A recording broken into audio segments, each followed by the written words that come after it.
Moonraker by Ian Fleming, the third book in the James Bond 007 series. There are spoilers ahead for the book and for the film. If you're familiar with the film version, you know that it's a grandiose adventure.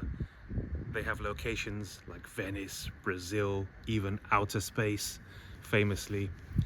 And a lot of people pan that film or think it's very cheesy. I love it. I love all the Roger Moore James Bond films. And this book is contained. All the action happens within England. It's a it's not like the film at all in terms of location or scope. What happens is, the villain is still the same, Hugo Drax, except in the book he's called Sir Hugo Drax. And he's a philanthropist, he's a typical British gentleman, spends a lot of money on charity, multi-millionaire, and he's helping the government develop a rocket, and the rocket is called Moonraker. And in about a week's time, they're going to test the rocket somewhere very safe, like the North Sea. Just a harmless test to see if the rocket is working or not. That's going to happen in about a week. But what happens is that where they are, which is near Dover, where the testing center is going to take place, a murder happens. And apparently the murder happens because of a love triangle. You know, one man is jealous of another man because of a woman, so he kills him. Or that's the official story.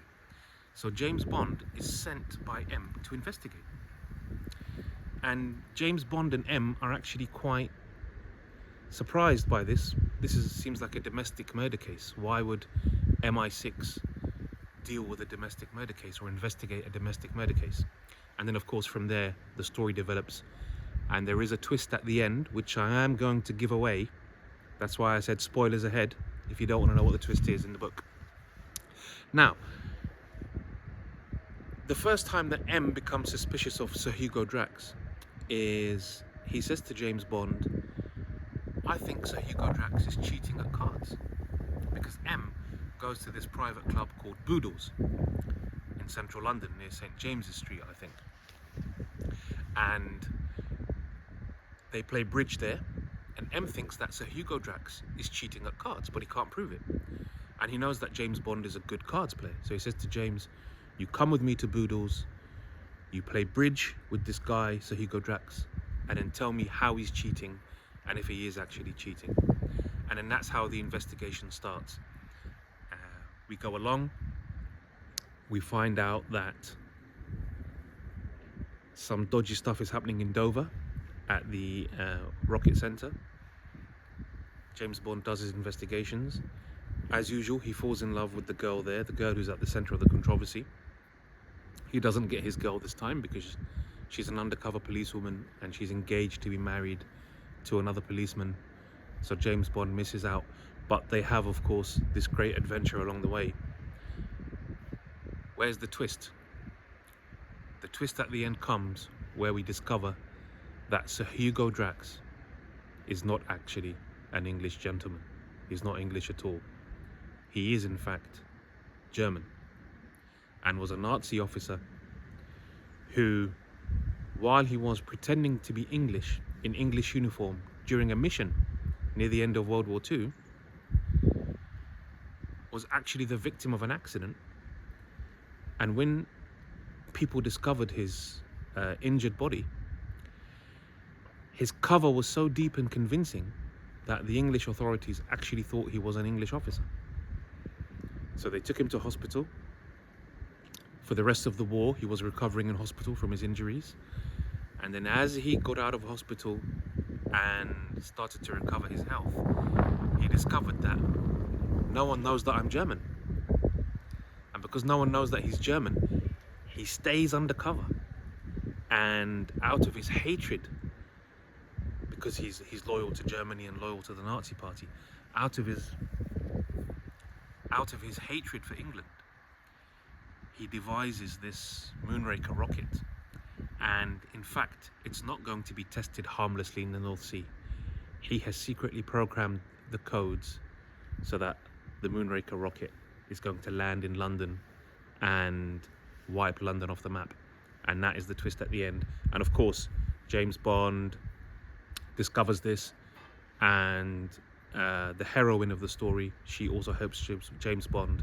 She helps James Bond discover this, and they thwart Sir Hugo Drax's plan, and they reprogram the Moonraker so that instead of destroying London, it goes to the original plan of just landing harmlessly in the North Sea.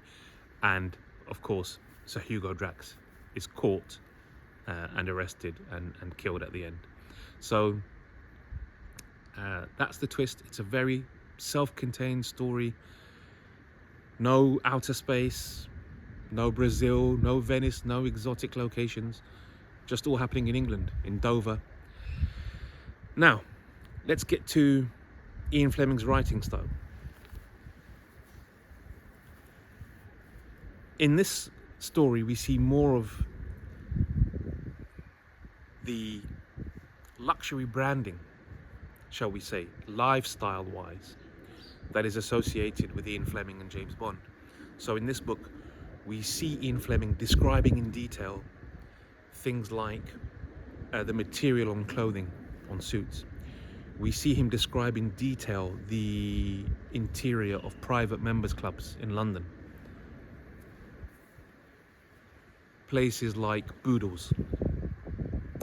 We see him describe in detail how to play bridge. I mean, there's a page in this book where it's actually, the cards are actually printed.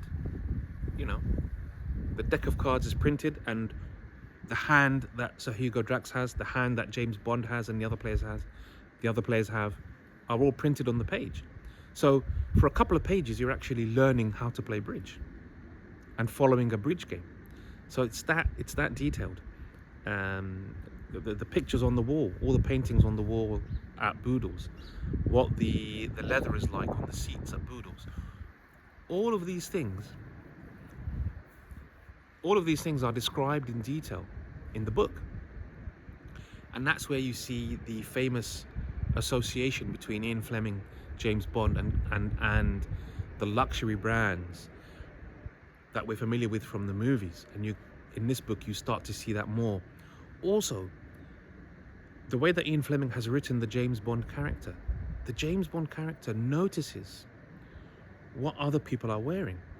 So there's a part in the book where James Bond, when he first goes to Boodles and first sees Sir Hugo Drax, he notices what type of clothes Hugo Drax is wearing. He notices that Hugo Drax has a Cartier cufflink. He notices that Hugo Drax has a Patek Philippe watch with a leather strap. Whereas James Bond says about himself, I don't wear Patek Philippe, I wear a Rolex Oyster Perpetual or a Rolex Explorer. So you see Ian Fleming writing in detail about these things. There's also another part in the book where they have this exciting car chase from London to Dover. And in the car chase, James Bond is driving a very old Bentley, which kind of seems out of date compared to Sir Hugo Drax's Mercedes. And they describe in detail, there's a bit where Ian Fleming in the book says that James Bond remembers some old Formula One racing drivers or old racing drivers and the type of Mercedes that they won a race with. So the descriptions in detail, the detailed descriptions of the cars, the detailed descriptions of the watches, of the clothing, of the material, we start to see that all much more in Moonraker. It was present in Casino Royale and Live and Let Die, but Moonraker, I think, is the first book where you really see that kind of detail. I think if you're expecting it to be like the film, it's not. I don't think any of the books are really like the films, but it's a very interesting book. It's a page turner. It keeps you wanting to know what's going to happen next. And although it's very self-contained and a small story, there are still high stakes, and the little details about the clothing, about the cars, if you're an enthusiast, you will enjoy those details. So the next book after this in the series is Diamonds Are Forever. I'll give that a read next and let you know what I think. See you soon, folks.